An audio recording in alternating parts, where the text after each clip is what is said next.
really pleased to be able to share a moment with you during this season of Advent, because we're celebrating Advent, certainly looking to Christmas, but it's also a year since we launched the pastoral plan. My name's Father Philip Inge. I'm a priest of the Archdiocese and responsible for the implementation of the pastoral plan with Father Matthew Nunes. And so I'm delighted to say things are happening. I'm just going to give you 5 examples of things that are taking place because of our synod, because of our pastoral plan. So first of all, you will remember that the call of the synod was to reach out. That, we need to be a church that reaches out to people in need.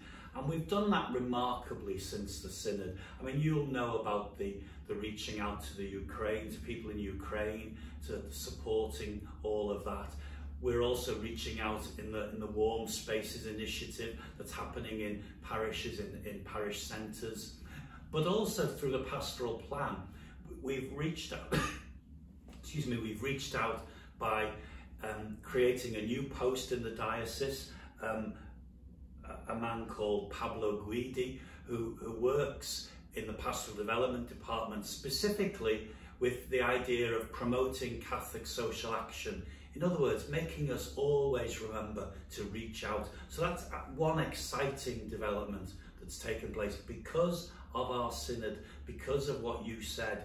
The second, in a sense, resembled, because the second thing you said to us was make sure we do something for the young people. So in the next few weeks, we hope to appoint a new post, a young people and young adult worker, somebody who will have a responsibility to help us to look afresh at the work we're doing with young people and young adults. Again, responding directly to the votes of the synod and to what was in the pastoral plan.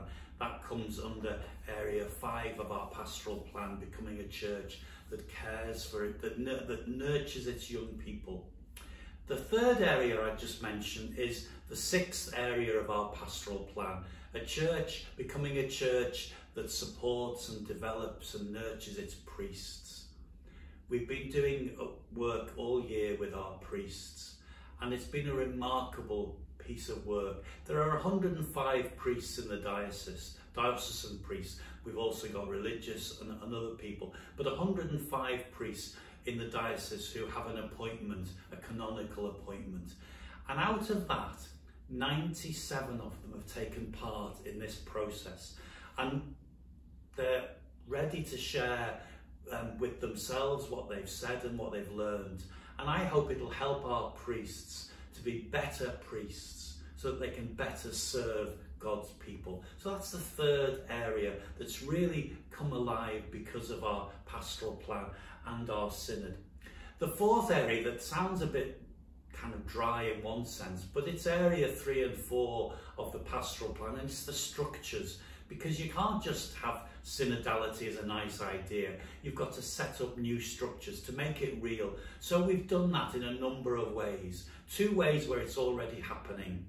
There is new Archbishop's advisory body, created so that the Archbishop can take advice, not just from priests, as the Archbishop's Council was, but can take advice from lay people. We've already got the first lay woman on that, well, religious woman on that, Sister Lynn Barron, an FCJ sister, and the door is open to broaden that.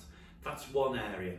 Deanery synodal councils have started to meet so that we can actually say to people, we need to listen more to the voice of everybody so that we'll get the right way forward, becoming the church that God wants us to be. And we're moving towards the formation of a diocesan synodal council. So that's an exciting development that will hopefully take place in the autumn of 2023, its first gathering. So that's a really positive development. And finally, just to share one other thing, that one of the calls in the pastoral plan was to create families of parishes so that we can work together in new ways, so we can support each other in new ways, so that we can find new ways where we can best be the church God is calling us to be. And that is beginning to happen. This isn't imposed from above. This is a development that will hopefully emerge from parishioners, from parishes, where we can say we can work together in this new and exciting way. So there's just 5 things that have happened in our pastoral plan. 5 things that, in a sense, invite us to celebrate becoming the church that God is calling us to be.